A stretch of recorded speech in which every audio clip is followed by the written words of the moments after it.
Well, another episode of Chasing Labels is here. Spine number 4. I'm going to start doing the spine number thing.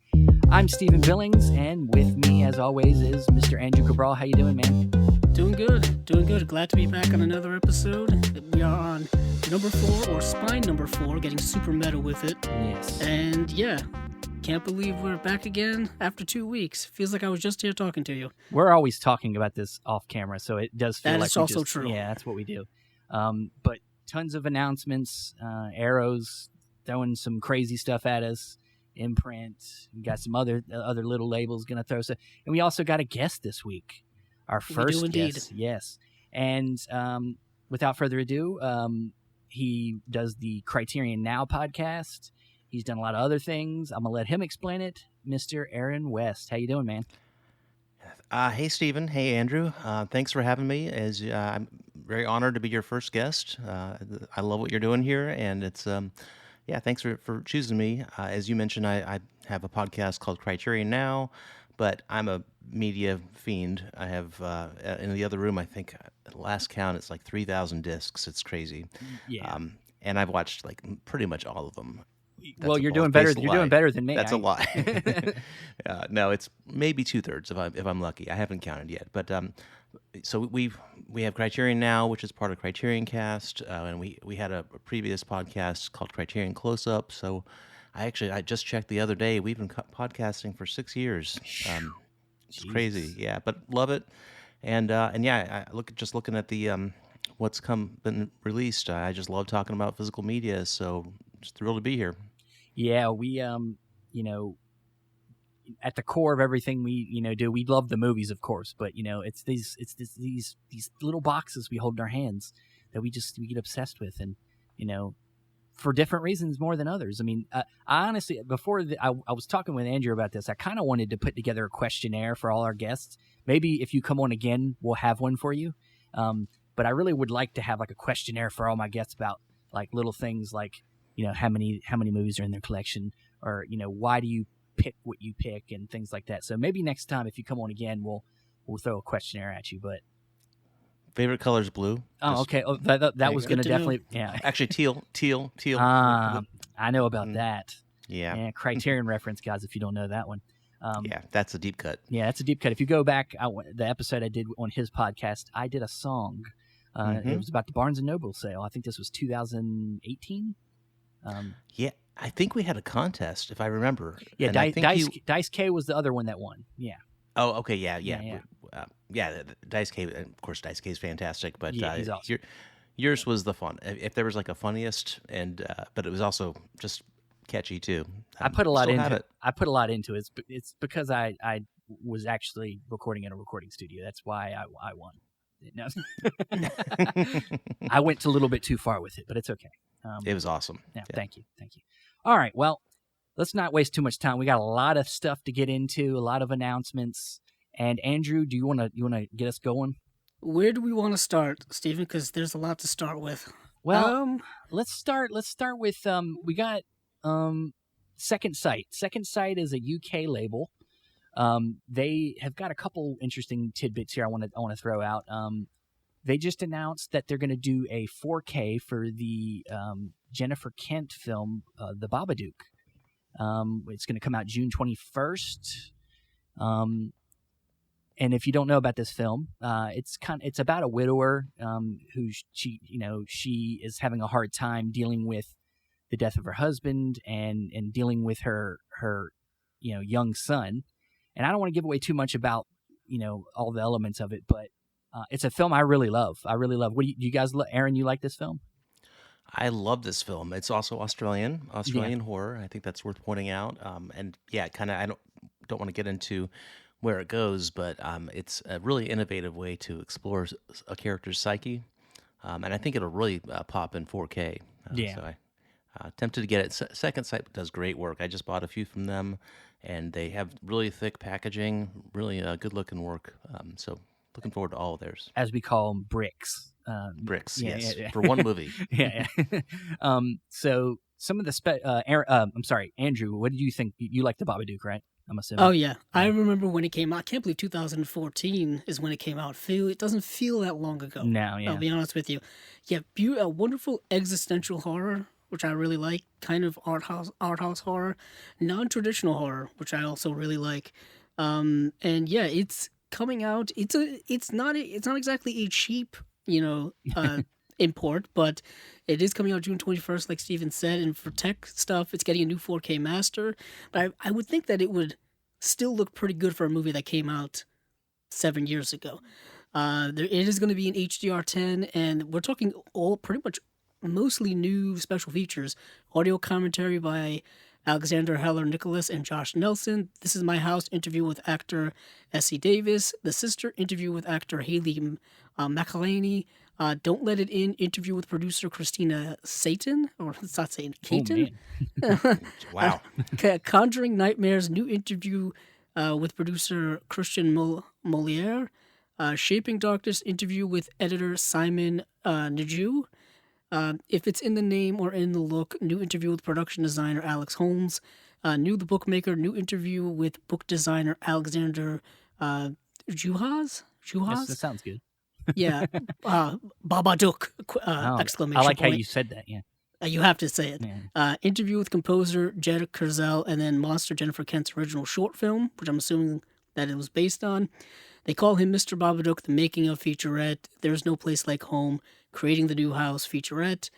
Special effects, stabbing scene, and so it's one of the scenes. The stunts, illustrating evil, creating the book, optional English subtitles. And looks like it's coming within like a really hard, rigid slipcase, 150-page hardback book. So yeah, this is going to be pretty elite for this movie. That's a kind of a big cult movie that's developed over the last few years. I remember when it came out on Blu-ray, and I have the I think it was Shout Factory. They had the one that it had like a pop-up slipcover one, the one with the red slipcover. Too. Like a I cutout got that kind right of when thing. it came out. So yeah, that's that. And Steven, what's the other thing that they have coming out? They have George Romero's Martin is getting a 4K release. And this is, you said, this is George Romero's fourth film? I think it's like his fourth or fifth. Fourth or fifth film, but it like comes, after Night of the Living Dead, and that box set that Arrow released a few years ago. I think comes after those films as well. So I'm assuming. Actually, I could probably look it up. Well, it's initially the Second Sight was going to put out just a Blu-ray of this apparently. Okay. And after, I guess during the pandemic time, they decided over that time that it was. I think this is also because of probably the sales they had for their Dawn of the Dead set. Maybe they're thinking they can sell, this film for and put it in 4K and get more out of it. I think maybe. And yeah, let me look up because it came out in 1977, and that was right around Dawn of the Dead time. Yeah, I think it's right between I think it was right Beyond Light before and it. Dawn is what that Arrow set was called. Yes. And I remember when that set came out, pretty much everybody was like, "Where's Martin?" That's the film that they wanted from that period. So I probably which is couldn't get the interesting rights. because it would have gone like directly into Dawn of the Dead. Like it would have just synced up right away. Maybe I'm assuming a rights issue. That seems to be the thing. Second Sight has deep pockets. There you They go. Apparently. They do. When it comes to, I'm not quite sure when it comes to special features. Let me see. I'm not sure. They don't have anything. They don't have anything. Was it just an announcement? It's just an announcement that they're going to do a 4K. Yeah, there's no. I went to Blu-ray.com and looked up Martin, and there was an article from 2019 that said Second Sight was putting out Martin on Blu-ray. Yeah. So this has been in the works for a couple of years at least. Yeah. Well, the only other kind of like vague announcement that we got here is a kind of a big one here. Studio Canal is saying they're going to be putting out a 4K of Ron from Akira Kurosawa. Yeah, Akira Kurosawa's adaptation of King Lear, I think. Yes. One of his Shakespeare adaptations. And I saw this and my eyes immediately popped like floodlights. like saucers. I'm embarrassed I have not seen Ron yet. It's one of it's one of them Kurosawas I haven't seen yet. Steven, I don't know if you have the Criterion version, but just the battle scenes, Yeah. the way they use colors, the reds, yellows. I forget what Andrew knows the flags that the opponents would carry. It's one of his more epic films. Yeah. In fact, I'd say it's his epic film. Really? Like, yeah. Okay. Yeah, I'm not saying it's not saying it's his best film. It's up there, but it's an epic. I mean, Yeah. to me, the standard is always Seven Samurai. Mm-hmm. I've always said that I just adore that movie so much. It's one of my favorite movies of all time.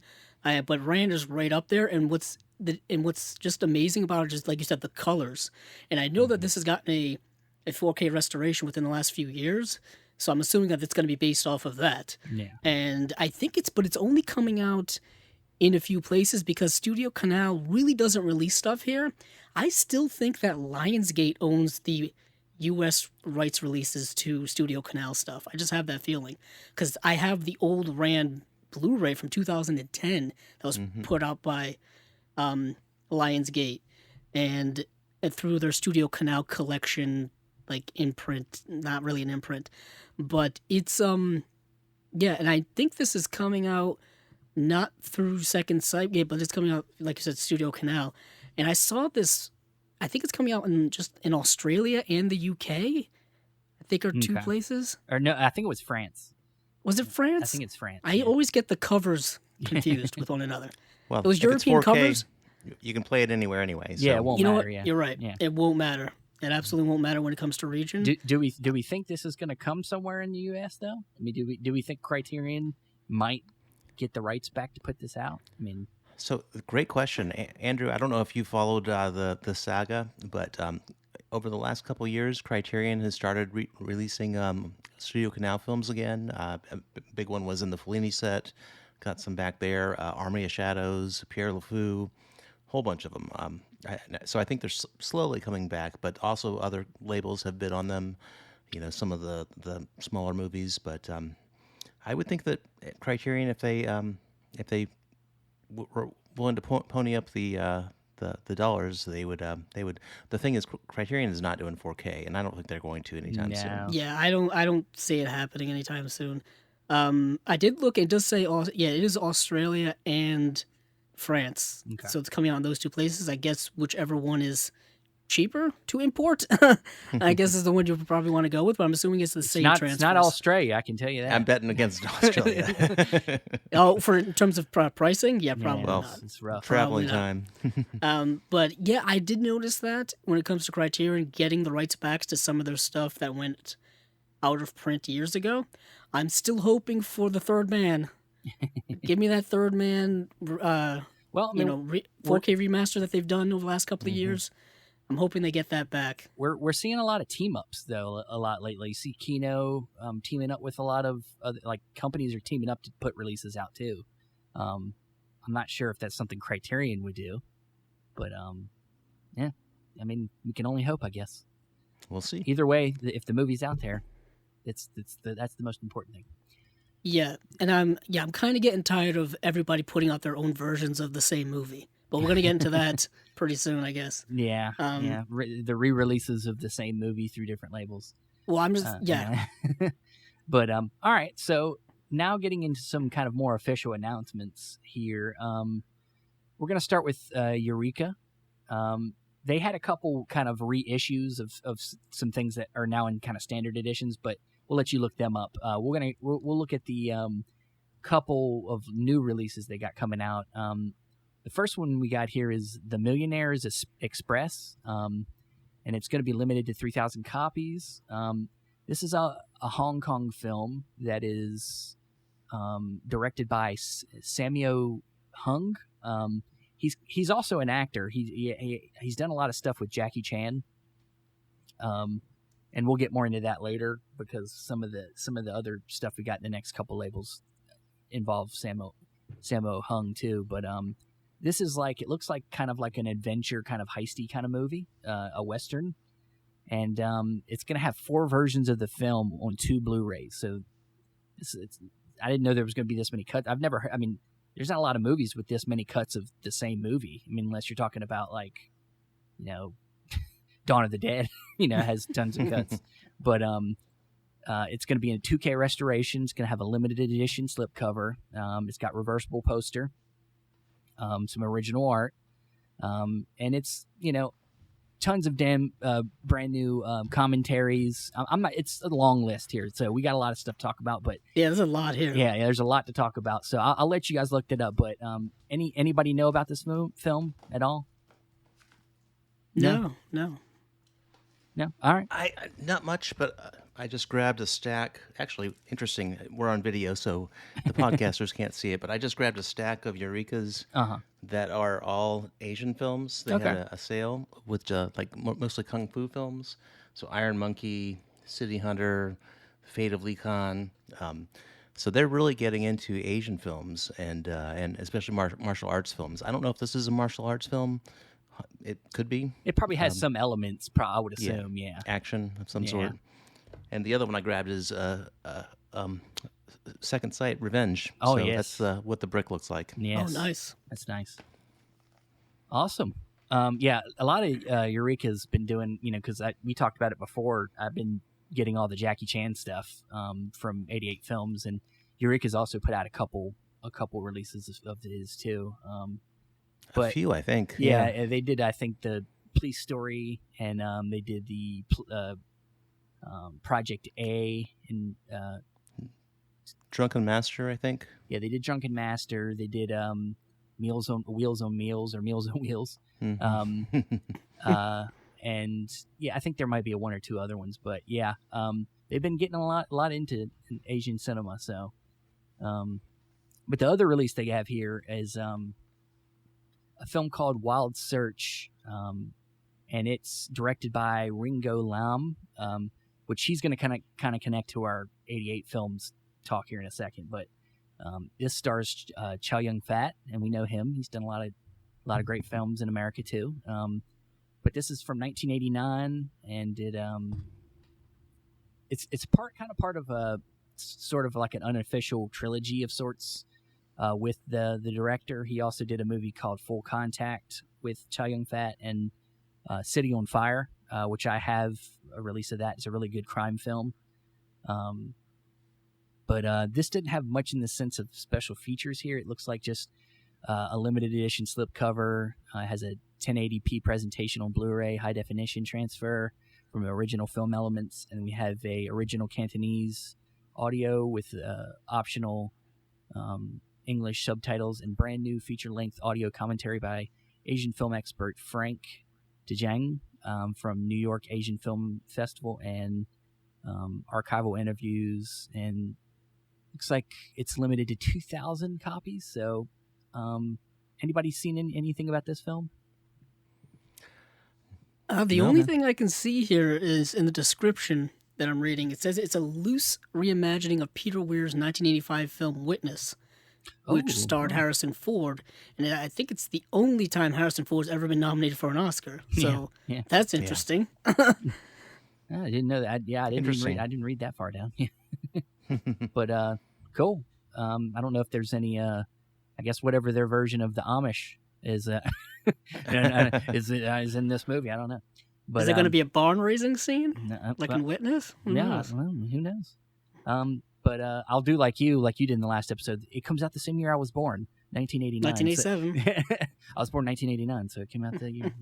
But that's it for Eureka. They got a couple here, I think, that look interesting. And now we're going to move on to 88 Films, which is, I think, an interesting company. They've been putting out, like I said, a lot of Jackie Chan, but they've also been putting out a lot of Jean-Claude Van Damme movies. And look, I know he's not the greatest, but I grew up with his films, and they're not masterpieces. But I have a lot of fun with his stuff. What about you guys, Aaron? Do you like some Jean-Claude Van Damme? I like everything. Now I don't know if Jean-Claude Van Damme is not my go-to film, but I'd watch it to make fun of it. But you mean? Come on, I appreciate it. You like Lionheart, right? You like the movie Lionheart, right? Come on, Bloodsport. Bloodsport, I remember, but I don't think a lot of those have aged well. I guess Cyborg, is that the one that they're coming out Well, with? yeah, Is that Cyborg, Gundam? yeah, that's one of them, and then the other one, In Hell, which is kind of like a prison film. To be honest, I've seen In Hell, and it's kind funny enough. It's kind of like Shawshank Redemption. It's like Jean-Claude Van Damme's trying to be a little bit more serious in this movie and not focus so much on his martial arts, and he's trying to be like the tortured prisoner guy that is in prison for like something he did do something bad, but like it was for the right reasons, and like it's kind of funny to watch, but I just figured I'd bring him up because some people really like Jean-Claude Van Damme. I mean, so what about you, Andrew? Are you excited? Yeah, I mean, I remember him growing. I mean, I went to the theater back in 1994 to see Street Fighter, so Oh God, that's kind of my origin. It's such a That's bad never- movie. Oh, it's terrible. That's so Raul bad Ju- it's so good, though. sadly, it's Raul Julia's last film, I believe. And I Yeah. always remember it for that. He was giving it his all in that movie. He went full tilt. But I mean, Hard Target is, I believe, John Woo's first Hollywood film, Yeah. and that, of course, starred Jean-Claude Van Damme. Yeah, I mean, I don't think a lot of younger listeners will remember who Jean-Claude Van Damme is because his career really didn't last past the 90s for a lot of people. In Hell is actually one of the last gasps. I mean, I think he maybe still puts out some direct-to-video stuff. Yeah, he'll always pop up in your DVD bargain bin somewhere. Yeah. I feel like they just throw all of his stuff in there. Yeah. Him and Steven Seagal, I think, are in the cut from the same cloth. Yeah. The thing is, I always believed that Jean-Claude Van Damme could like kick some serious butt, while as Steven Seagal, not so much. Not so much anymore. Yeah. But the connection, with you. the connection I have, there was to them. Eureka releases is same guy that directed In Hell. Ringo Lam also did that Eureka the Wild Search film. So, Oh, really? and he did 3 films with Van Damme too. So he did Maximum Risk, In Hell, and he did another one. I think I can't remember what it was, but so he came across the ocean to do some movies with Van Damme. I don't know why. I guess he thought That's it was kind of interesting connection there. Yeah. I mean, going from Chow Yun-Fat, one action star to another action star. And there are 3 films. He sticks to 3 films, and then he moves on. Thing is, Van Damme was huge back then. Like He was. He was a major star, but then it was a major flame out as well. I just remember we couldn't get away from him for a while, but yeah, he was fun. Yeah, I every time I see Die Hard, Lionheart on TV, I kind of have to watch it a little bit. But or Legionnaire's decent. I know. But we'll move on from that, and we'll get into some serious stuff, guys. This is some serious high art we're moving to. We're You moving. can't switch gears more. Yeah, Yeah. This is about as Pendulum far went. as you can go. Yeah. Yeah, we're swinging far to the other side of the spectrum. So come with us for this ride. We're moving on to, once again, Stephen and I's old friends / frenemies, Kino Lorber. Look, The Aaron only reason that Aaron might not know this, but we have a love-hate relationship. I mean, at least I do. I mean, Kino. I love them. Because they literally put But out they're something every frustrating. day, and it's frustrating. I can't keep up with Yeah. them. It's No, I'm making with me you. sweat. Yeah. Yeah, Steven and I talked last night. It's like, man, I hope nobody drops anything else today because we got everything all set up. No, of course, Kino just drops random stuff on the weekends too. And we're not talking they're about it the- all. We're not talking about it all. Yeah, it's they're not the happening. only company of all the major ones that I would say Steven and I collect from who don't like announce slates. Like, there's no like June, July slate. No, they're just, hey, this is coming out today, then this is coming out the next day, and just different one every day. But these two here are worth mentioning because they're important. And we were talking about team ups earlier, so this looks like a team up between Kino Lorber and Studio Canal, and this is 2 really important films. It's the first 2 films by, I would say, one of the all-time greats, in my opinion, in Jean Renoir, the all-time French director. These are his first 2 films, and this goes all the way back to 1925 and 1926. The first film is Whirlpool of Fate, and the second one is Nana, one's from 25, one's from 26. And these are from the silent era, and I'm always excited to see silent movies get Blu-ray releases. That's always nice to see. So in the day for Whirlpool of Fate, for special features, there's an audio commentary by film critic Nick Pinkerton, and then there's music composed and performed by Antonio Coppola, and then there's optional English subtitles. And then for Nana, it's audio commentary by film critic Nick Pinkerton, before and after restoration comparison, and music composed and performed by Antonio Coppola.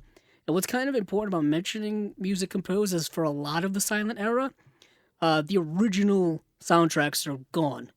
They just don't exist, because a lot of them back then were performed live, so they obviously didn't record them.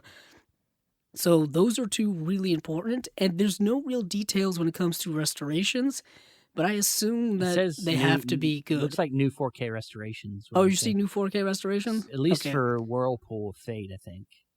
Yeah, it looks like, and a new 4K restoration for Nana as well.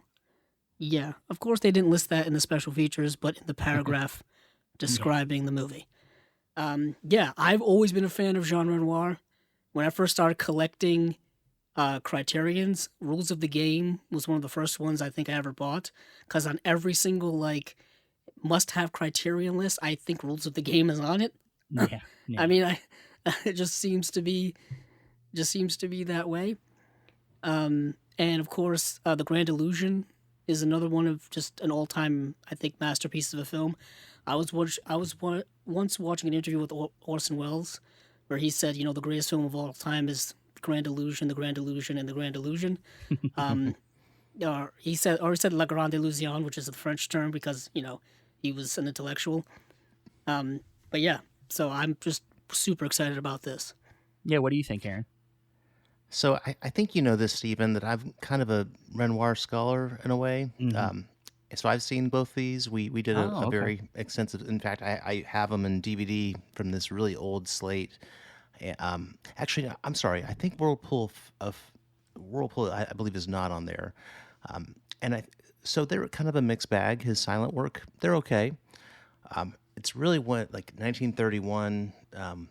With La Chienne is really when he found his voice. But they're good. They're okay. I think Nana dragged a little bit. These weren't great restorations, so maybe they would look better. But so I think I appreciate those. But it's interesting to see Kino though do a lot of more on Renoir, because they also did Le Marzolais, which was 1938. And I think there might have been one more. A couple other key Renoirs that haven't come out yet, like Night at the Crossroads. There's also the Crime of Monsieur Lang. Those are sound Renoirs. There's probably a few silent ones that haven't gotten proper releases other than that thing I have in the other room. So yeah, I would say if you're a Renoir aficionado, I'd buy them. I wouldn't expect Grand Illusion. These are he was just starting out. Yeah, it's. I'm a completist, so I would buy I'd buy them all. In that case, go for it, Andrew. You'll love it. Yeah, you'll enjoy it, Nana. It's fine. All right. Well, we know Kino. The Kino puts out a lot. I think they do. One of the great things they do is put out a lot of great silent era stuff. So that's I'm glad to see they keep rolling that train along. So awesome. Well, like we said, we're not sticking around with Kino. I'm sorry, Kino. I love you, but you guys put out way too much. And we can't list them all. Yeah, we got two big slates from two other labels to talk about, so we're gonna have to. Yeah, maybe, I remember. Talk. Yeah, about it's just Kino's exploding over the last few years, and we love it though. We love it, but we also can't for this keep up. podcast. I'm gonna have to let you go. I'm gonna have to let you go. I love you so much. I have to let you go. All right, so. From there, we are going to move on to two big slates we had over the last couple days that made it in at the last minute. We got Imprint, which is a Australian label, and they do kind of like a bundle deal, kind of like Indicator does, where they announce everything and then give you a chance to buy them all at once and for a little bit of a discount. But they got a slate here full of, I think, 5 different titles, one being a box set. And we'll start with their big Hammer Horror 4 Gothic horror films from 1971 to 1972 set they got here.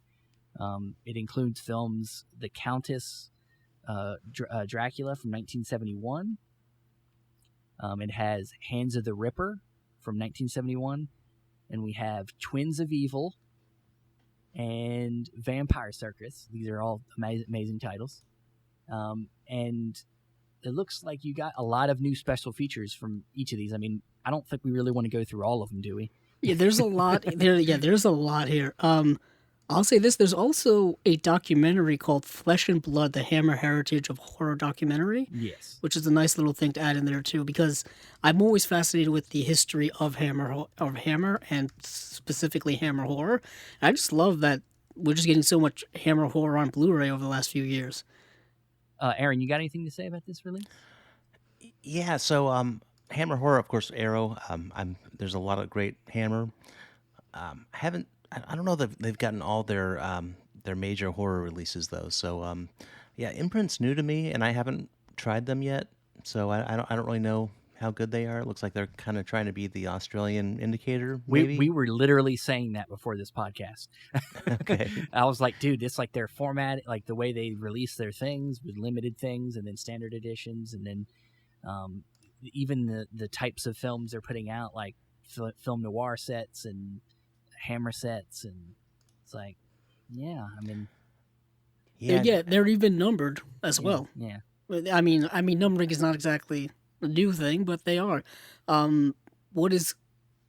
Yeah, I just fascinating with their line of stuff, but also they're really tougher to get than Indicator.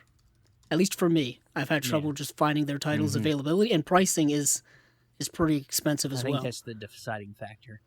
Yeah, like I'm assuming it's more expensive to import from Australia than it is to import from the UK. That seems to be what I've noticed.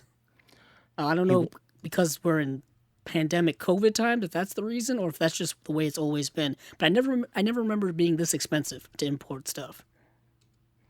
But one thing you guys might not know, I see the Dead Zone on the list, and Shout Factory actually announced that this week.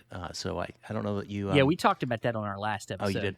Yeah, Okay. We did their whole slate on our previous episode. Great. Okay.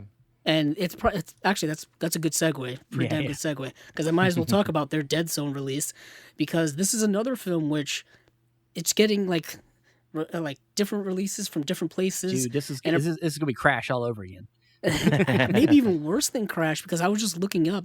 Apparently, there's been Dead Zone releases in other countries for years now, going all the way back to like 2016. Like it's like I don't know why it took so long for us to get it in Region A land, but now we're getting multiple releases.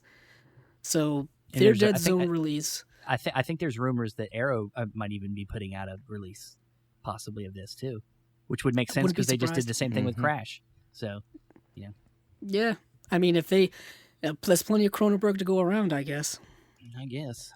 But yeah, this is the 1983, I believe, film that is an adaptation of the Stephen King novel, which we did a whole episode on Stephen King adaptations back in our Cinema Discovery Project days. So we talked a little bit about it. I did my terrible Christopher Walken breaking the ice moment, which I still think is the best line in the movie. But this is getting a new 2K scan from original negative. I don't know what the comparison will be between this and the Shout Factory release. But it does say they don't have any details out yet. So usually Shout waits until I guess they get all their ducks in a row. But this one came right out of the gate with Look Past the Future filming the Dead Zone, all new interview with cinematographer Mark Irwin. This is from 2021. They must have just done this. From Coma to Coda, scoring the Dead Zone. Dino in the Dark, adapting The King of Horror, Stephen King, documentary about featuring interviews with a bunch of people who directed or worked on a lot of the other adaptations. Visual essay on the Dead Zone by film critic Lee Gambin from 2021. And then there's like some archival features like audio commentary by film critics Stephen Jones and Kim Newman. Memories from Dead Zone 2006 featurette. The Look of the Dead Zone 2006 featurette. Visions and Horror from the Dead Zone featurette. The Politics of the Dead Zone. You guessed it, 2006 featurette. 1983 vintage interview with David Cronenberg, Deborah Hill, and Martin Sheen. And 2018 interview with Stephen King himself. So, and this is Imprint number 60, so they've been moving along when it comes to their releases. Yeah, I don't know which version I'm gonna get. Yeah, I gotta put them together. Shout. did you already? Yeah, I did too. Yeah. Yeah. It's such a good movie. Have you guys seen it before? Oh yeah. Yeah, I've seen it. Yeah. Yeah, it's really good. Cronenberg is one of the directors he's like my Mount Rushmore. So Mhm. the only movie of his I don't think I have seen is M. Butterfly, Or Spider. or Spider. Oh, Spider's good. Is Spider good? Spider's really. I Yeah. think that'll come out someday. It needs to, because it looks great and it's got a great actor in it. I mean, come on, get that thing out there. Fiennes is amazing in Spider. Yeah, Is let's get Spider out. Come on. Let's Yeah, put I it know. out in put it out in the world now, and let's get 5 releases of it out there from different labels. I know. I have an old DVD release of that I just randomly bought because it said Cronenberg on it, and this was going back like years ago. Yeah, I can go on good- eBay good right blind now. buy. I could go on eBay and buy it right now for like $5, but I'm like, do I really need it? I know. I don't buy DVDs anymore. I just don't. So I'll wait. But Just wait. But I did pre-order this Shout Factory, but I'm looking at this, man, and I need to see what their special features are so I can make a real decision. And if Arrow next month is like, we're putting out Dead Zone in August, I'm gonna be like, God, well, That's why you do Amazon, so you can cancel them. well, you can. I think you can cancel on Shout, can't you? As long Can as you? it Okay. as long as it hasn't processed through yet, you're good. But all right. Well, we got a few more Yeah, of their releases. They have another box set. It's called Silver Screams Cinema Collection, which is kind of a great title. Yeah, I like that. And this looks like it has 1, 2, 3, 4, 5, 6 movies. 6 movies on 3 discs. So 2 movies per disc, and yeah, it's called The Phantom Speaks. These movies range from 1945 through I think 1952, maybe Looks 57. 57. I was close. Yeah. So it was close. So it has The Phantom Speaks, The Vampire's Ghost, Return of the Ape Man, Valley of the Zombies, She-Devil, The Unknown Terror is the final one. Well, you know how I feel about this stuff, man. If they didn't cost so much, I probably would scoop this up really fast, because I like all these kind of B-C movie horror movies, and that's why I love the Indicator stuff, because a lot of it's discoveries for me. So I like just grabbing that stuff and going through it, and just like Indicator, they do have a lot of new special features here. Looks like mostly commentaries, but I like getting the perspective of movies like this from film people, not just all the really nice, really good films, but some of these like cheesy movies. Well, you know me. I always like, I love that era of cinema in general, and I'm really becoming a big fan of that era of horror. I just really love how everyone was just jumping on the horror game after the Universal monster movies from the 30s, and then everyone was like, "Oh, we got to cash in." And it looks like these are back catalog titles from Paramount of all people. Like I've said a million times, Paramount's woken up out of their release coma and decided to put out their catalog now. It also looks like this is limited to 2,000 copies. And it has 3 spine numbers, actually, 54, 55, and 56. So that's kind of interesting. I guess because each package is a different number. I mean, they're doing 2 spine numbers for one movie, or for I 2 don't movies, know. for 1 spine number for 2 movies, or Yeah, that's kind of weird. Maybe it's by disc. Yeah, I guess. Yeah, by disc. Yeah. Anything on this, Aaron?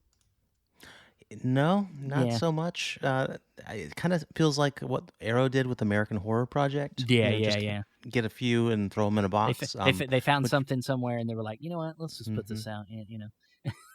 Cool packaging. Let's see if we'll catch some. I mean, 2,000 limited. I think this is going to be out. I don't think you're going to have to worry about this selling out really quick, because of the price for this thing. Because these box sets are a little pricey, especially for us in America. But like the other set was like $120. Wow. Yeah, and this one's like $80. But that's Still too expensive. That's yeah, but that's if you live in Australia. Yeah, Oh, okay. plus shipping. Yeah, so. so the shipping's like $25 or whatever it is. But I'm still interested in these releases, and I'm glad that they're putting this stuff out. So, but it looks like we got one of their other single releases is kind of another looks like a little bit from 1971, The Brotherhood of Satan. That's a title. That's a title right there. It's a quick 92 minutes, so it's going to be worth watching. Yeah, I didn't do much research. I looked this up on IMDb, and somebody said that this was actually worth buying. A lot of people actually said it was worth buying, but it's got a new 2K restoration, a couple new commentaries, limited to 2,000 copies. Anybody want to look into the Brotherhood of Satan? No. Yes. It's from that. I'm just reading the synopsis of it. Looks interesting. Looks like that kind of 70s. Like culty type horror stuff. Yeah. Interesting. Yeah, But moving right along from there and moving on to, I guess, there's obviously everyone can figure out that there is a theme going on here. Next movie is Haunted from 1995, and then last one is The Awakening from 1980. For a second, when I first saw this, I thought it was that movie Awakenings with from Robin Williams and Robert De Niro. It's like, when's that going to get a reissue on Blu-ray? That'd be nice. But Haunted looks like a romantic ghost story starring Aidan Quinn and Kate Beckinsale. Interesting. It does have 1080p high definition presentation, new audio commentary by Kim Newman and Stephen Jones. Seeing Things, filming Haunted, interview with cinematographer Tony Pierce Roberts. Feeling Things, acting Haunted, interview with Alex Lowe. Hearing Things, scoring Haunted, interview with composer Debbie Wiseman. And then there's vintage making of, and then a photo gallery, which they're still putting on things, and theatrical trailer. That's interesting. Kind of 90s. It's interesting how like their slate was like very broad in the releases. But then The Awakening stars Charlton Heston, and this is getting a new 2K scan from the original negative, a new audio commentary with film critics Kim Newman and Stephen Jones, Reincarnate adapting The Jewel of the Seven Stars, interview with author/historian Richard Heft, and then another new one here, The Nameless One, scoring The Awakening, interview with orchestrator Nancy Beach. And looks like that's their slate. Looks like the film's based on a Bram Stoker novel. Ah, yes, it is. Yeah. The Jewel of the Seven Stars. Anything? I've never even heard of this one. I like the cover, though. Yeah. I've seen The Awakening, and I don't remember it being very good. But it was a while ago. Haunted, I wasn't shooting for the stars here. They're not all gems, but it sounds like these are kind of obscure Hollywood films. So, which is kind of I like that about Indicator and sometimes Arrow. Looks like Imprint is just kind of following along. Yeah. All right. Well, now we're down to the last. Speaking of Arrow, yeah, they dropped their July release slate, and Steven, it was a pretty big one. You could say that. I mean, it was all right. Got a couple box sets, couple kind of reissues. It's big. So I guess the first one we'll talk about here is looks like they're going back to the kind of the Japanese monster, movie type of set here. They put out that big Gamera set. We don't speak of that. Oh, because you didn't get it? Because I didn't get it. Yeah. Oh, it's great. It's I'm sorry. I'm sorry. It's one of my biggest you can still get it. Regrets. It's in two parts now. It's I know. worth it. What is interesting is I associated Gamera with Mystery Science Theater, and so when it came out, I was like, oh no, like I didn't think it was going to sold out. That thing sold out very quickly, very quickly, and it's one of those ones that got away. Well, that's going to be our next episode. I know. Oh man, teaser for our next episode. We're going to talk about movies releases that got away. Oh, Yeah. With a friend of yours, Jonathan James is coming on the next episode. nice. Yeah, so we're gonna talk about that, but yeah, so they're going back to more of these. That's that kind of movie. It's the Kaiju. Oh, yeah. Oh, sorry. Yeah. Is that right? Daimajin? I'm not Daimajin? sure. The Daimajin trilogy. And it looks like you're going to get high definition presentations of all three films. They got Japanese and dubbed English, which I don't listen to that anyway. They got some reversible sleeves. You got some postcards. You got brand new auto. I mean, we don't have to go through all this, but Right. It is a 3-disc set, so each film does get its own disc, which I think is important to mention. No compression issues or anything like that. Just some introductions by Kim Newman. Very interesting set. I know nothing about it, but I love Japanese cinema, I'm intrigued. Have you guys seen any of these movies?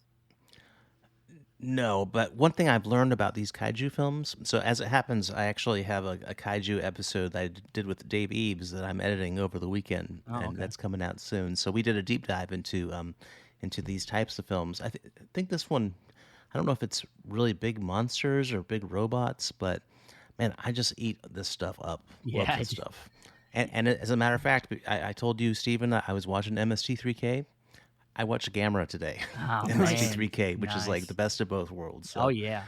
I'm just drinking this stuff up. So yeah, I actually decided to try to watch. I watched the first Daimajin film, so I could get an idea what it was like, and it kind of reminds me of I guess you could kind of say how the first Godzilla film is, where it's not so much about the monster stuff as it is more about like the serious message, as you know. And then like as it goes on, I'm sure like the next two Daimajin films are probably a little bit more like heavy on the action, but this actually has a lot more serious stuff in it, like the first film did, about like, you know, kind of like the hierarchies taking over the small villages, and basically this big stone statue is set there to protect them. When the small village is taken over, it was a little bit more serious than I thought it would be. It was not as cheesy as I thought it would be, but it's pretty decent. I enjoyed it. But this packaging is fantastic. The artwork is pops. Yeah, I agree. Yeah, but one day it'll end up being a guy in a suit trampling on miniatures. Probably. I'm just guessing. I don't know. It's probably true. Yeah. But all right. Well, that's a cool big release there, and then they had another set of movies coming out too called Vengeance Trails, and it's 4 classic westerns from 4 different directors. It looks like. Let's see. We got Lucio Fulci, or is that how you say it? Lucio Fulci. Fulci, yeah. He's a legend. Yeah, oh yeah. It's one of Franco Nero's films from 1966, Massacre Time, which is a great name. Andrew, you're better with these names. You go ahead. Yeah, and then we have these all look like spaghetti westerns. Yeah. So it's Maurizio Lucidi's My Name is Pecos, and Massimo Dallamano's Bandidos, and then finally is Antonio Margheriti's. What am I saying? And God Said to Cain. So it's it looks like a 4-disc set. Each film is on its own disc, and it looks like they're all getting all new 2K restorations of all 4 films from the original 35mm camera negatives. It looks like, and it says, with Massacre Time, My Name is Pecos, and Bandidos newly restored by Arrow Films for this release. And not a lot in the way of special features. For Massacre Time, it's like an alternate US dub. There's a new commentary. There are 2 new commentaries and a new video interview. The other one has a new commentary, a new interview, 2 new interviews with looks like people or actors actors and actress, new documentary, and it looks like new commentary, new interview, and another new interview. And then new commentary, new documentary, and then new interview. Coming out in July. Very interesting. I love spaghetti westerns. So I didn't know Lucio Fulci did a spaghetti western. I always associate him with giallo horror and just horror in general. So that's fascinating to me in and of itself. Yeah. Anything on this, Aaron? Have you seen any of these movies? I haven't. I'm with Andrew. I love spaghetti westerns. This one's a little more expensive, so I guess that's 4 films versus 3. Yeah. I probably will pass on this one unless I hear something special about these. But yeah, I like that they're getting into this, and I think it's worth mentioning, especially with these first 2, and then with a couple of the other ones that we'll be talking about. Is they merged their Arrow and Arrow Academy. And I'm looking at the list and trying to think of which of these would be under Arrow Academy. I think I see one, but definitely not the first 2 we talked about. And although maybe Dimension, maybe based on what you were sharing, Stephen. Yeah, I mean, maybe it's probably still definitely an Arrow video release because it is kind of like a Japanese, kaiju-y kind of movie. But yeah, I mean, the interesting thing is even with this set of westerns, you have stuff like the Santana films that are like, I think Arrow releases that are like corny spaghetti westerns. So they've done this kind of stuff before, but yeah, these are from maybe a little bit more acclaimed directors. So I think I already pre-ordered this, so I'm going to check it out. Really? Yeah, I already pre-ordered it. I have nice. I have a compulsion problem. You do indeed. Yeah. So do you want to? I guess. Yeah. Do you want to go to Cat of Nine Tails? Why not? Sure. Yeah, Cat of Nine Tails is getting a UHD 4K re-release. This had already been released a few years ago in their limited edition form, but it's getting a similar to the Bird with Crystal Plumage, which they announced previously in their last slate. We're now getting the Cat of Nine Tails. I was talking to Steven the other day. It's like, I mean, I wish I would have known this when I bought Cat of Nine Tails a few years ago in 2018, which doesn't feel like that long ago. But yeah, this is by Dario Argento. It looks like they'll probably re-release all the stuff they've already released from him in new UHD forms. So you are getting a new 4K restoration from the original camera negative by Arrow Films. You're getting audio commentary by film critics Alan Jones and Kim Newman. 9 Lives, an interview with co-writer slash director Dario Argento. The Writer of Many Tales, an interview with co-writer Dardania Sacchetti. Giallo in Turin, an interview with production manager Angelo Iacono. Script pages for the Lost original ending translated into English for the first time. Original Italian, international, and U.S. theatrical trailers. Illustrated collector's book featuring an original essay on the film by Dario Argento. And writing by Barry Forshaw, Troy Haworth, and Howard Hughes. Fold-out double-sided poster featuring original and newly commissioned artwork by Obviously Creative. And 6 double-sided postcard-sized lobby card reproduction art cards. For those of you who, collect the Arrow limited editions, this is right on course for all of those, including posters and art cards and everything. Yeah, I definitely will be upgrading like another poor sap out there. I was lucky though because I never was able to get the Bird with the Crystal Plumage, so I'm able to that's another one that got away that I'm able to avenge. Yeah, like collection avenge. But yeah. Yeah, Aaron, you into the Argento? I am all into the Argento, but Nice. I'm actually lucky in this case. I got Bird with the Crystal Plumage the first time out. I missed out on Cat of Nine Tails, and I think it went out of print. So I'm actually as you're talking, I'm ordering here with my iPad. Ah, nice. Man, so that's what we want. We want people nice. to. So it's the reverse problem I had. But the question is though, do you go original artwork or do you go the new artwork? Yeah, are they going to pull what they pulled with the Bird with the Crystal Plumage Where Well, they're I going mean, to announce they're one? both available for pre-order. Like if you go through, Diabolic, which is where I go through a lot, they have the original artwork for pre-order there. I went ahead and ordered that one because it is the more limited one, but that's just how my mind works. Mm-hmm. But I do still kind of want the other one. You're talking about, yeah. Get them all. I'm gonna get them all, and then maybe one day I'll sell It's them. like Pokemon. And Yeah. I won't Okay. sell. I won't oversell for them. I'll make sure people get them for a good price. Now, I'm not one of the masses. No, but are you talking about Bird with the Crystal Plumage, or are you talking about Cat o' Nine Tails? Well, both of them. But Cat o' Nine Tails has got an original art release too. They do? Yeah. I didn't see that. Yeah. I didn't It's pay only attention. it's only through select retailers. Oh, okay. Yeah. Okay. Diabolic. I think maybe Zavi's putting it out too, possibly. Yeah. It's a good thing they didn't do what they did with the Bird with the Crystal Plumage, where it was announced one, and then a week later say like, "Oh yeah, we're coming out with this one too." Yeah, because everybody pre-ordered the other one. They were And then like, people "Oh got no, we have an really original upset. art now." One, yeah, and then everybody got pissed off. They're like, "Can we change our order?" Yeah, and for some of those sites, you can't cancel, because I know Diabolic, I don't think you can cancel your pre-order. Not a pre-order, no.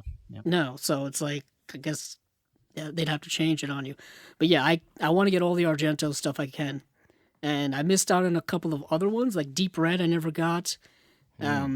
That's a So good hopefully they'll re-release that.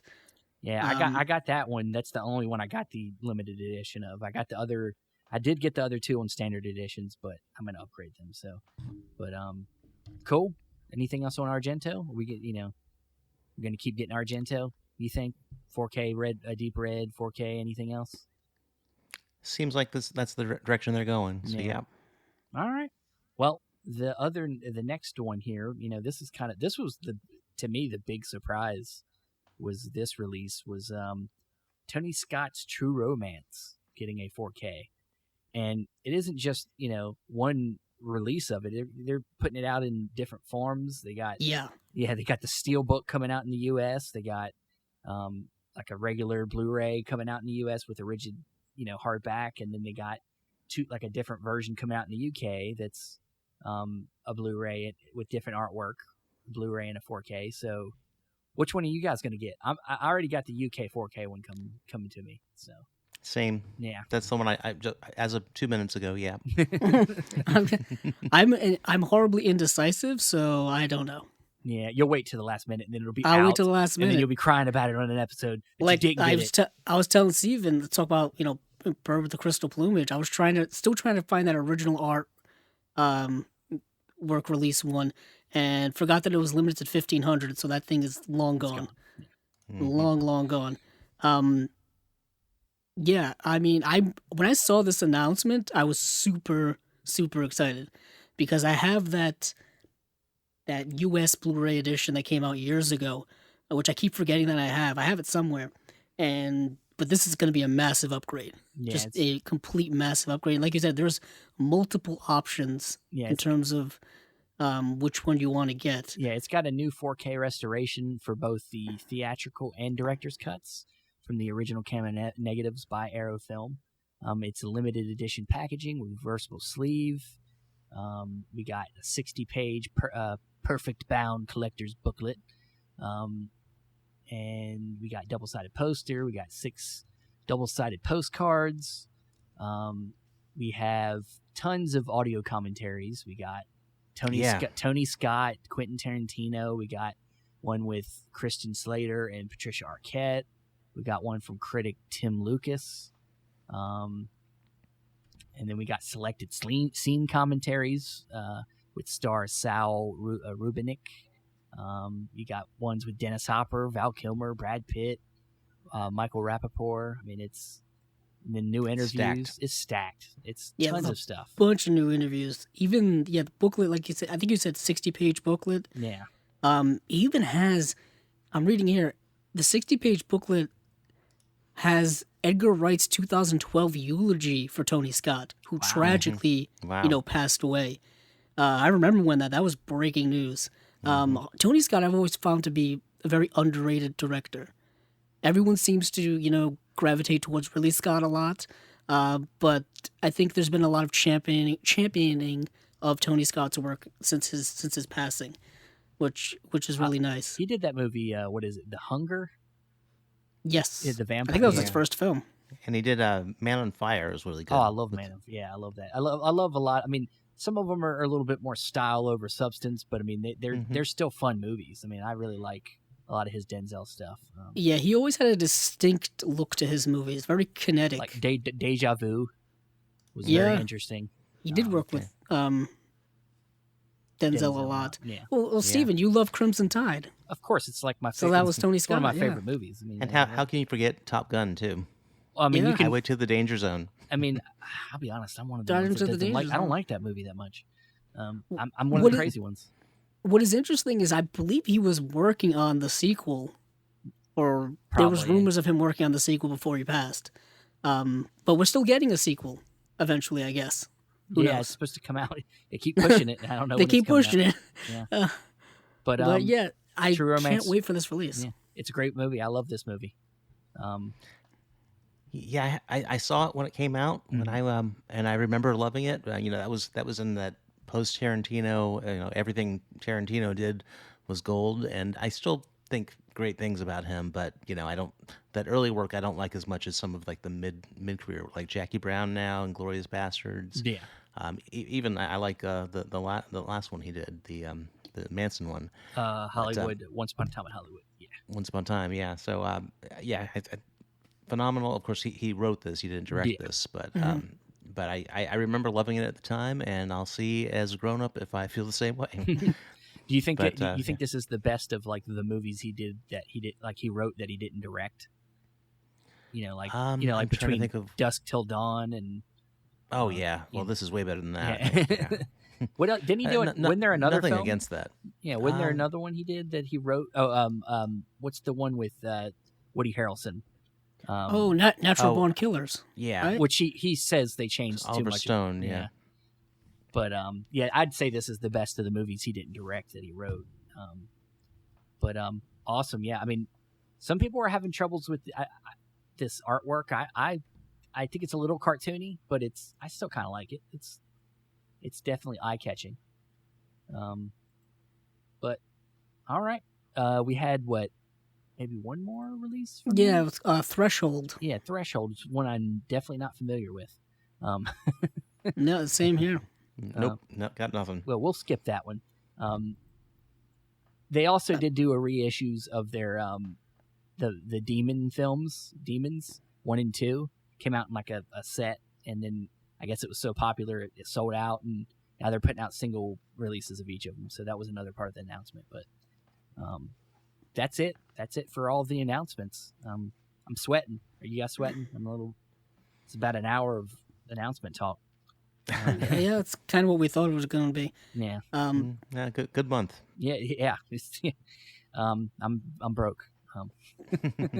But all right. Well, now we're going to get into our latter half of the episode where we typically, like to come up with some kind of fun, experiment of like a list or some kind of topic that we can discuss. And this time we decided to do something kind of fun.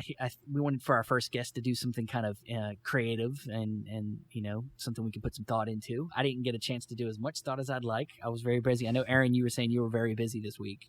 But I think we're gonna get some fun stuff here. But what we decided to do was, all of us are gonna create. We decided to create our own fake boutique label.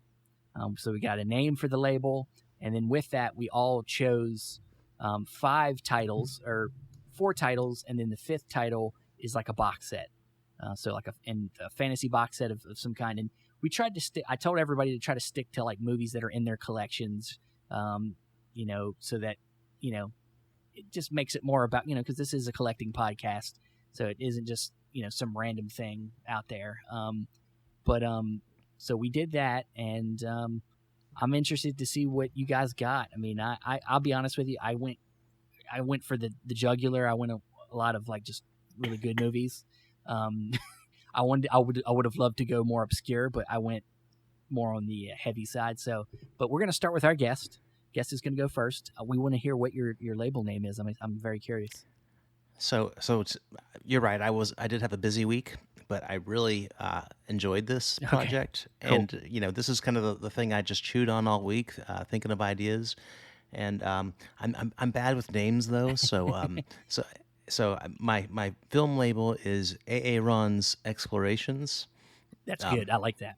I like it. Yeah, well, if you know me, I have to go A. Ron. Frankly, anybody named Aaron should as well. So what I was trying to figure out is I wanted to find films. I wanted to create a label that would look at films that either the studios or the audiences just didn't get when they were released. Either they were tampered with or they like for one, I didn't put this on the list, but for example, Citizen Kane, even though sure it won an Oscar, but time proved it proved itself over time, and people fell in love with it and saw its quality. A lot of these didn't do well at the box office, so yeah, that's what I came up with. So how do I do this? Should I just list the titles? Yeah, just go one by one. Yeah. Okay. Well, I started with Dazed and Confused. Awesome. And you really can't top the Criterion edition, but I also just recently read the All Right oral history, and really interesting how that movie was just tanked in the box office, and how it became grew its fan base year over year, and now it's a cult classic. Are you going to include on your version of Dazed and Confused like Matthew McConaughey reading that book on there? Can you guys include that as a special feature? If I can get the rights, I'm working on it. I mean, Matthew McConaughey might be running for governor. He might be tougher to get right now. So, but if the stars align, yeah, Matthew, you're welcome on this release. But now, one thing I was thinking about with this is I want to know why did the studios not think Dazed and Confused would be a good movie when, like, 30 years ago, American Graffiti was basically the same thing. Yeah, that nostalgia, and that was a blockbuster. So that's interesting.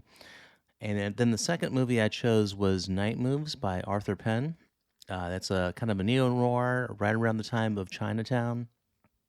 One of my favorite movies, Gene Hackman, one of my favorite performances, and it was a dud. And it's gained in esteem a little bit, but I think it could. So that's why I want to make this label. So I want to say that these are the movies I'm curating more people should watch. It has a Warner Archive release that's okay. Not many extras, but could use that kind of boutique treatment. Yeah, you need to get some interviews. Maybe you can get Gene Hackman to do a commentary, because he's getting up there. He's like 90 years old now. I got to act fast. Yeah. So the next one thing is it's hard to know about international films. I wanted to include more, but I just don't know how they perform over there. So I went with a Italian filmmaker, an American release, Zabriskie Point by Michelangelo Antonioni, which was super hippie drippy and had amateur actors, and it was a disaster in the States. The studio hated it, the fans hated it, made fun of it. Actually, Orson Welles made fun of it with the Other Side of the Wind was basically dunking on Zabriskie Point. But it's really a gorgeous film, and Antonioni is not great with actors. It's a little wooden, but he just gets phenomenal, beautiful shots. And if you've seen it, the very last shot is just groundbreaking. And then my fourth and final single edition is Heaven's Gate, which is one of the most troubled productions in the history of time. I don't know if this might have been more the auteur, just kind of. He wrote a check that the studio just wouldn't cash for him. Yeah. But he did have artistic vision, and they just weren't gonna go along with the funding to make that happen. And frankly, commercially, it was never going to be worth their investment. We have a funny I've tried to convince Andrew to buy this movie. Didn't I? The Western Heaven. It's the Western, right? Yeah, Heaven's Yeah. Gate. Well, I had hesitated buying it for years. Just I don't know, just for the heck of it. Not that I have anything against it. I know you don't. But I just was too busy buying other stuff, and then I finally bought it. Still haven't watched it yet because it is a 3-hour movie. Yeah, I told him I watched it, and I was like, man, it's way better than I. Yeah. I have no doubt. It's really good. Yeah. Really good. I'm like, I love the but Dare Hunter. So it's not perfect though, because he didn't get to realize his vision. But you can see in that movie that he was making a masterpiece. Yeah, it's notorious for kind of killing that whole era of New Hollywood. Yeah. So that's what I want to talk about on my label. And the last one, I wanted to go a little left turn, so I did go foreign.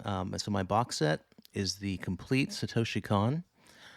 So he's a Japanese animator, filmmaker who, tragically passed to pancreatic cancer in the midst of his career, actually in the midst of making a film, and nobody's been talented enough to actually resume. So that project is done. So he has 4 features and he has some TV. So I figured I'd just keep his features, and that's what's tough. I think he didn't. He was critically acclaimed for all his movies, and they're kind of that art, art anime, sort of in the direction of Miyazaki, but a little more artistic. I don't know if you guys have seen them. I'm not sure if I have. Okay, so that's why I made this label for you. Yeah. I'm definitely buying this set. You know me, Andrew. I'm buy sets. Yeah, I know. I'm trying to look at is it Satoshi Kon, right? Yeah, there's Perfect Blue. I've seen Perfect Blue and I've seen Paprika. So okay, yes, and I know what Millennium you're talking Actress and Tokyo Godfathers are the 4 big ones. So really really important work. Didn't really. I think they came out in art house theaters and made under $1 million in America. I don't know how they did overseas, but but they have grown in esteem, and there's a lot of love for them. So that's Aaron's Aaron's explorations. I love it. Yeah, I'm definitely getting your Dazed and Confused. It has to have the Matthew McConaughey thing. You're gonna need to work hard to get that done, but I'm definitely getting the set because I'm interested in that. So awesome. Are your prices? You're a U.S. based company. We're U.S. based, but if we're going to, of course, but if we're going to get McConaughey, our prices are going to be pretty steep because I need to. Yeah, you have to pay for that. That won't be easy. Yeah, but do you guys do spine numbers? You do limited editions, like limited runs? No, I think we would just produce based on demand. Okay. We'd come out with maybe say, I would think these would sell. So maybe print 2,000 and plan to reprint. But, okay. So you kind of go Criterion route, basically. Yeah. Yeah. Okay. Yeah. All right. Cool. Awesome. I don't like limited editions. I think just let people have their stuff and keep it alive as long as possible. You don't want to miss out. Yeah. Okay. Awesome. All right, Andrew, I'm gonna let you go for it, man. Okay. Do it. I'll go second. So my company is when I was coming up with the concept, I don't know. I was thinking of, should I just do something where it's going to just be my own personal favorite releases or something like that? I decided to go kind of with a concept company, a very focused company, and it's going to be called RKO Video. Because it's going to be based off of the old RKO pictures, RKO radio pictures. And essentially this company is just going to be concentrated on releasing their catalog of titles. And I don't know, the reason why I decided to do that is, actually, I saw a tweet the other day where somebody was commenting on the old Universal logo, the one where the plane flies around the Earth. And, they've reformatted that over the years. But then someone had tweeted in that tweet, subtweeted, like, yeah, nothing sounds better than, like, that radio tower, like, dial beeping sound from the old RKO opening credits or opening logo. And I'm like, yeah, you're right. There's nothing really unique like that. So I was like, you know what? That's what I'll base my company on. So RKO Video, it's going to be putting out movies that predominantly were produced by RKO, maybe not so much distributed by them. Because RKO, and Steven, you're going to have to reel me in here because I'm about to go off. RKO is a long dead studio that basically had its heyday back in the 30s and 40s, and then basically, kind of dissipated in the late 50s and went bankrupt. I mean, all of their back catalog of movies have changed ownership over several decades. Basically, Warner Brothers owns most of their back catalog, I think. So that's why some of these movies are going to look very familiar to you and perhaps already have releases through Warner Brothers. But cutting that off right there. You did a great job, man. Yeah, because I could just go down a whole rabbit hole here for RKO. But so my first release is going to be Top Hat, which is, of course, the Ginger Rogers and Fred Astaire musical. I actually prefer this movie to Swing Time, which everyone seems to, I guess, really love. Even Criterion put out a Blu-ray of Swing Time. But Top Hat, as of right now, doesn't have a Blu-ray release and is still stuck in the DVD realm. So I thought, hey, since I have this company, I might as well put out a nice Blu-ray edition of Top Hat. Just maybe even kick off more releases of the old Ginger Rogers and Fred Astaire films because, they're magic. They're from that golden age era. So, that's what I would do there. And like I said, I've always really liked this movie. And also my main passion has always really been, or at least has grown for that old Hollywood films. So second up here is going to be a film called Bachelor Mother, which is a movie I don't think a lot of people know about. Also starring Ginger Rogers, David Niven, and Charles Coburn. And this is a really good film that is, once again, doesn't have a Blu-ray release. So I'm kind of connecting back to our previous episodes where we talked about movies that just don't have Blu-ray releases yet. And Bachelor Mother is a really kind of romantic comedy, if you will. Ginger Rogers plays someone who's working retail for holiday help, and then once the holiday season is over, she's about to get fired, but she ends up finding an abandoned baby who's been abandoned outside of an orphanage, and basically her boss says, we can't fire, a single mother, so we'll just keep her on. So basically she just keeps up this ruse that she's this baby's mother when she's really not. And it's a really great film, and I just think it's super underrated. So that's Bachelor Mother, and there is a DVD release of it, but it's through Warner Archive, and I think it's probably one of their made-on-demand releases, I think. So I would love an upgrade.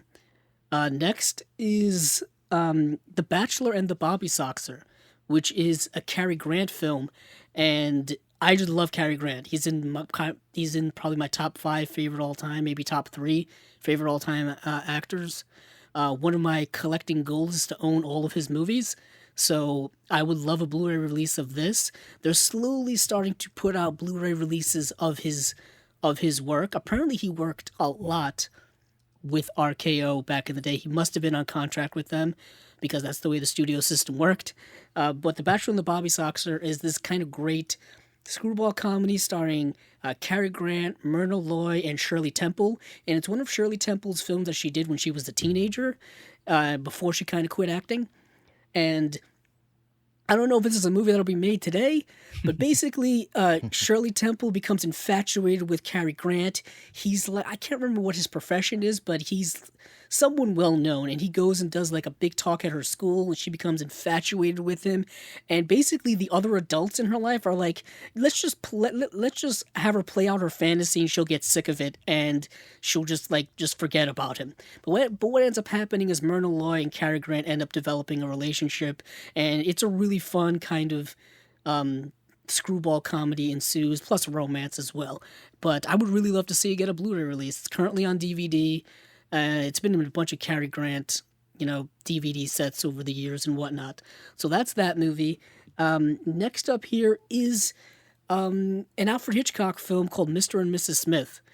When Alfred Hitchcock first came over to Hollywood, I believe he signed with David O. Selznick, who was running RKO at the time.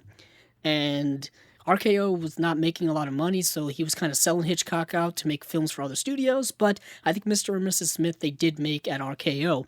This doesn't have a Blu-ray release at all, and I believe it may be Carole Lombard's last film, because she tragically passed away in a plane crash, and I think right after making this movie.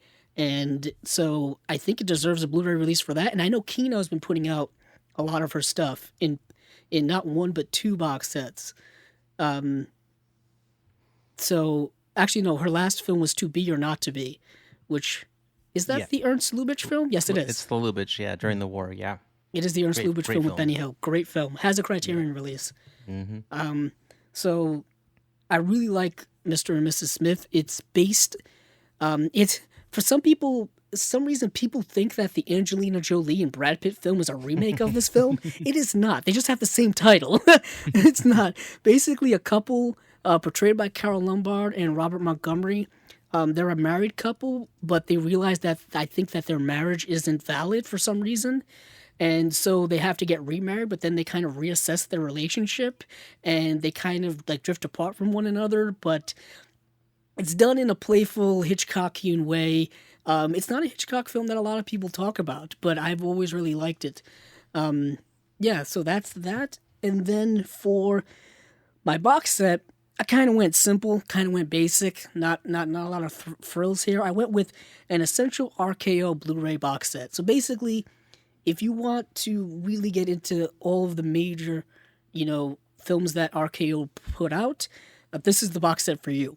And basically, this box set has King Kong, Citizen Kane, the Magnificent Ambersons, and in a perfect world, it would be the real Magnificent Ambersons with the restored Orson Welles official version, not the happy-go-lucky recut ending that we got. Not to go off on a tangent, but apparently they're looking for it. They're looking for the lost footage in Brazil, and there's going to be a whole documentary about it. Let's go, guys. Let's go. I would love it. And then last year would be, and then Best Years of Our Lives, and then Out of the Past. And that would be the great movies. The Essential RKO Blu-ray box set.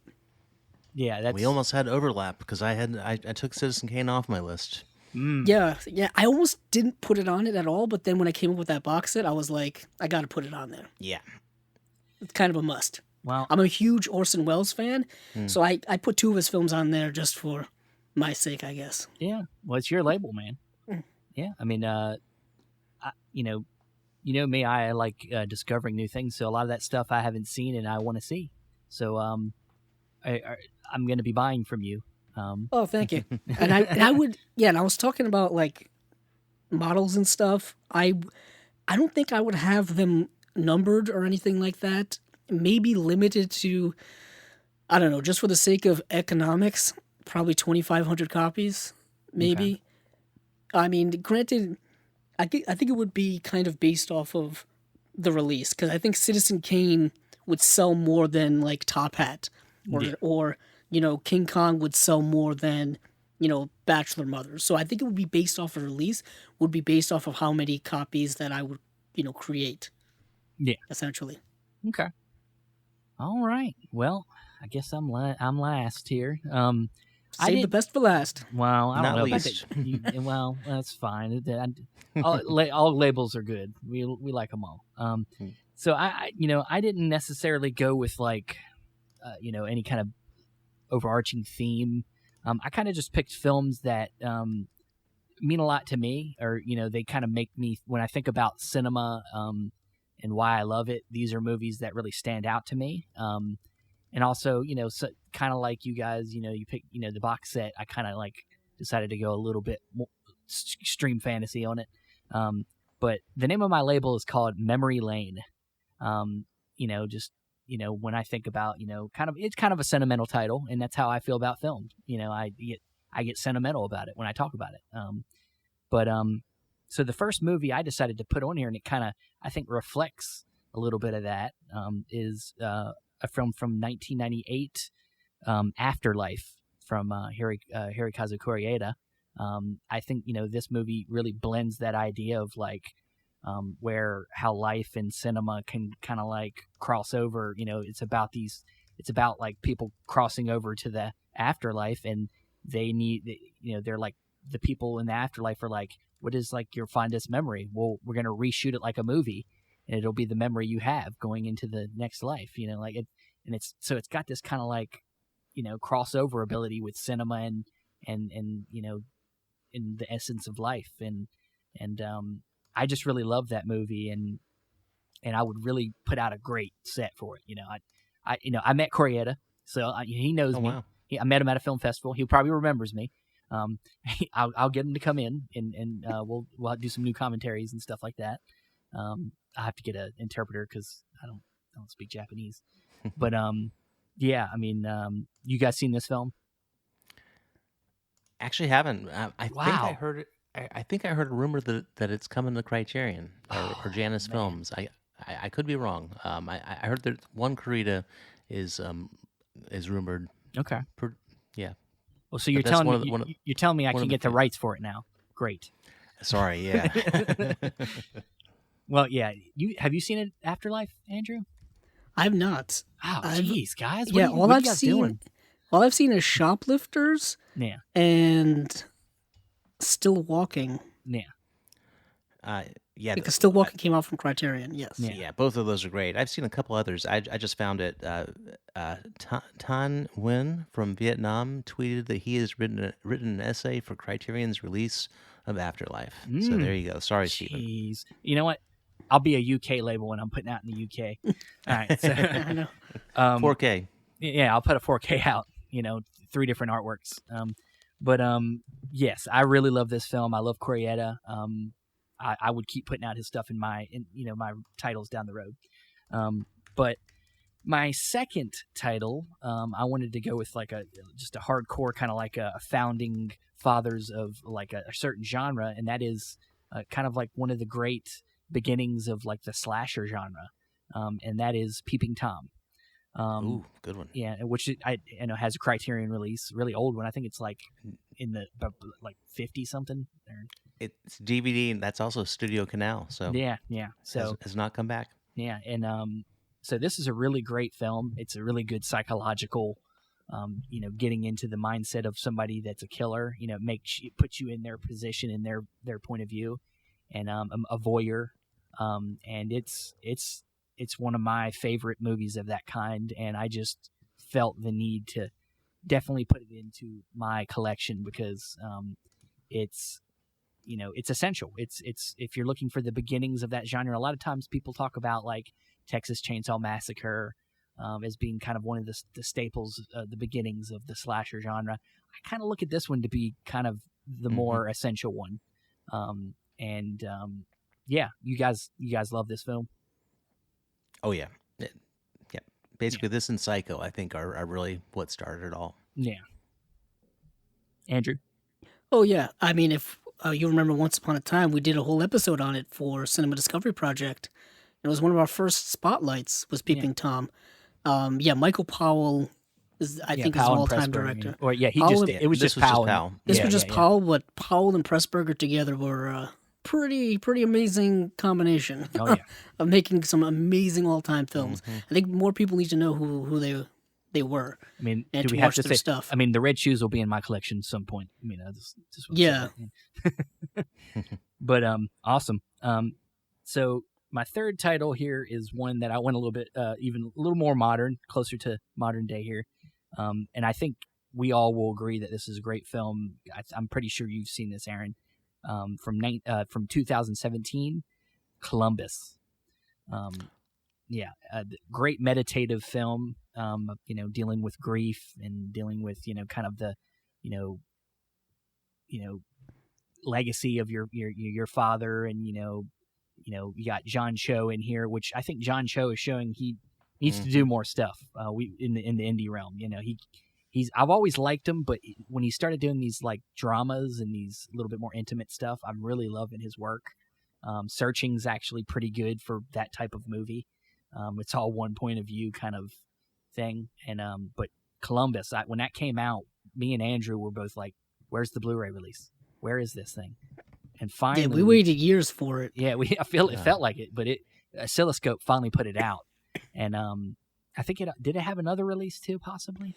Well, it first came out in the UK.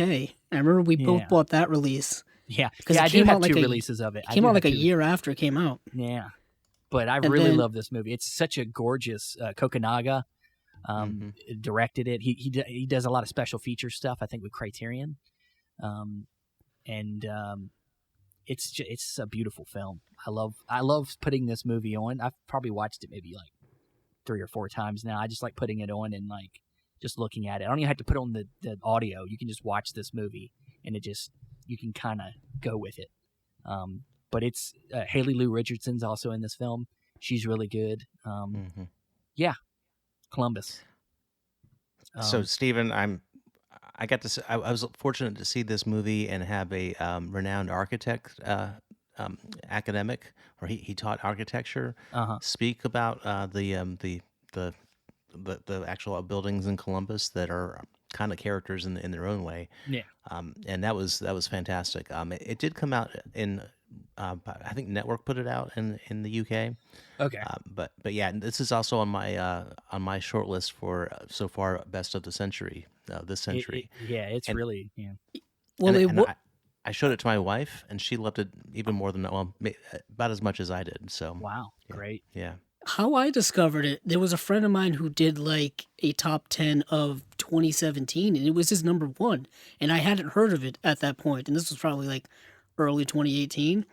And then for some way I tracked it down. And then when I watched it, I was like, this movie's amazing. I don't know why more people aren't talking about it. Like Steven said, it did get Oscilloscope Pictures did put out a Blu-ray here in the States. I would love for this to get a more deluxe edition at some point. It's me. I got Well, you. other than, I mean, My label's got you. Steve, if you put this out, I'm buying it. I'm buying it. Memory Lane is going to put out a deluxe set. It's happening. Yeah, I need it. I need it now. It doesn't even need a 4K though. I mean, it's already. It looked gorgeous though. It would, but it doesn't really need one. But because my Blu-ray looks great as it is. But nice, awesome. Well, I'm glad looks like I'm getting some sales here. I know, making money. So my last single title I got here is I decided to go with more of a classic film. But this is another, I think, an all-time great from 1955, Marty.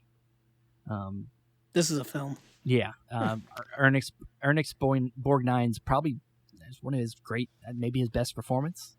Didn't it win Best Picture or did it get nominated? It did. Yeah, won Best Picture. He won Best Actor.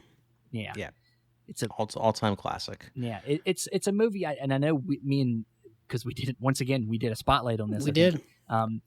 We talk about how this is a very relatable film. For us, we, having trouble with women, having, it really, to me, like I said, back to why I chose the films in my label, they make me think not only about, why I love cinema, but how it relates to me and how and that this movie really, I can see myself in his character in this movie. And it's very important to me. So if I can get the rights to this, I would grab it right up. It's going to be in my collection, in my label. So, yeah, I mean, I really love this movie. And now I'm going to get to my big box set, and this is where I got a little crazy. Nice. So if you know me and Andrew on this podcast, we love film noir. So I decided to take this chance to do it kind of more of like a modern, like, neo-noir set, because a lot of times we get these film noir sets, they're all like classic stuff. So I decided to do more like a modern neo-noir set of 5 films. One of them being the film that I don't know how has not gotten a single release anywhere. So later down the line, there will be a single release of this movie in my label too. I'm going to do one of them things where I pull something out of a box set and it's going to have its own. But the first one in my set is, and I didn't come up with a name for my noir set. Maybe it'll be called From Dusk Till Dawn, the noir of, I don't know what it'll be called. But the first film in my set is LA Confidential. Why doesn't this have some big deluxe release yet? I don't know why. It's to me one of the best noirs in general. And that's, directed by Curtis Hanson. We recently lost him not too long ago.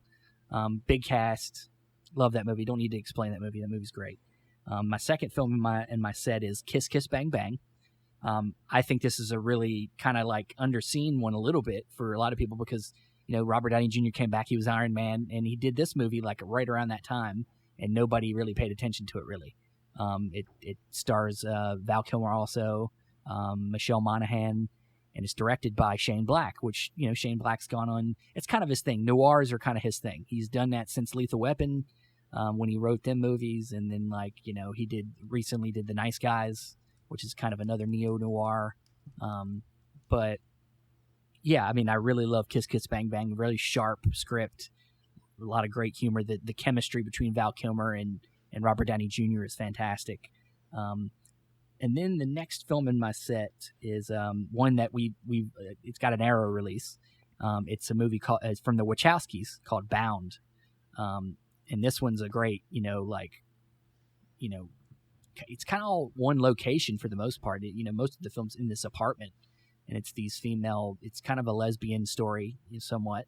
And of course, if you know the Wachowskis, it's very telling from their personal lives. But this is a really great one. I finally saw this movie after I got the Arrow release. I really just love the tone and just the visuals of this film. And this was before, of course, The Matrix came out, so they weren't. This movie sometimes gets lost, but it's a great noir. And then I got this one was kind of like a wild card pick. I picked it's a Mel Gibson film from the 90s, and it's called Payback. And some people might not like this movie. It's got different cuts. It's the more director's cut is the better cut, I think.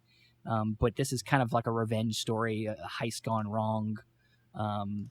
And Mel Gibson gets out of prison or and then he goes running after all the people that got his money. I really like it. I think it's a really kind of grimy, kind of thriller revenge story, and I like it.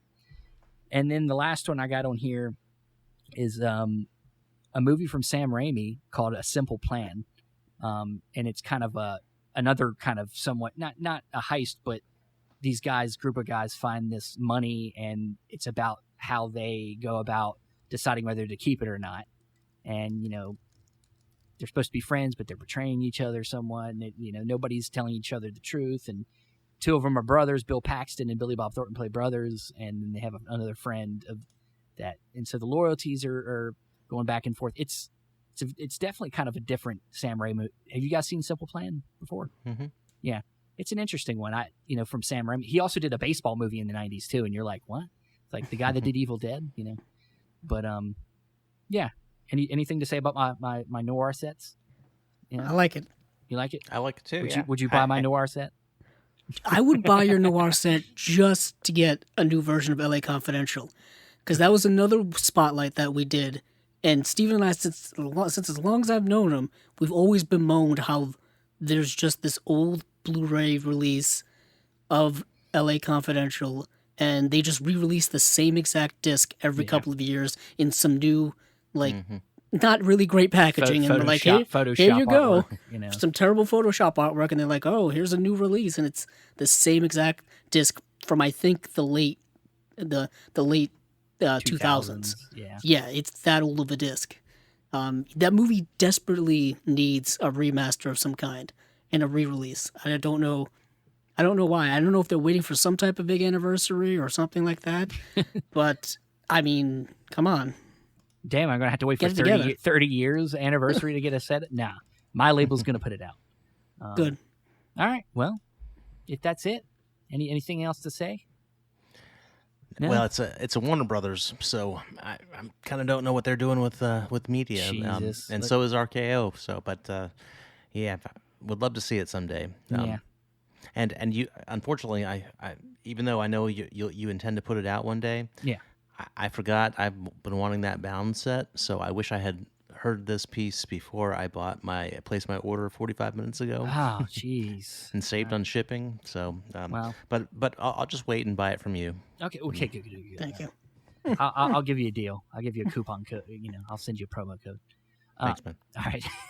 Well, all right, guys. Well, that's it for our episode of Chasing Labels, Spy number 4. I want to thank Aaron for coming on. I hope you had a good time. Had a great time. Yeah, great. Thanks. And hopefully, maybe we'll come onto your show maybe one day again. I can sing another song. Maybe we get Andrew on there. I will not be singing. Neither will I. We'd love to have you guys sometime. Awesome, man. Awesome. So where can we find you? I just find us on a Criterion Cast, or go to our Criterion Now Facebook group. That we have a lot of fun in there. I'm on Twitter, AWest505. I don't tweet a whole lot, a little bit here and there, but yeah, the group is the best place. That's where we geek out on what's going to come out. We have our polls. I think you've seen those, Stephen. So Awesome. And Andrew, where can we find you? You can find me on Twitter at Capzilla06, as well as my YouTube channel, Capzilla Productions. And you can find me on Facebook, Stephen Billings. You can find me on Instagram at Chasing Labels 16. You can find me on Letterboxd at Chasing Labels. You can also find the audio for this podcast on Podbean or Apple Podcasts. Thanks again for listening, and hey, keep on watching them movies. I know I will. Me too. I will also.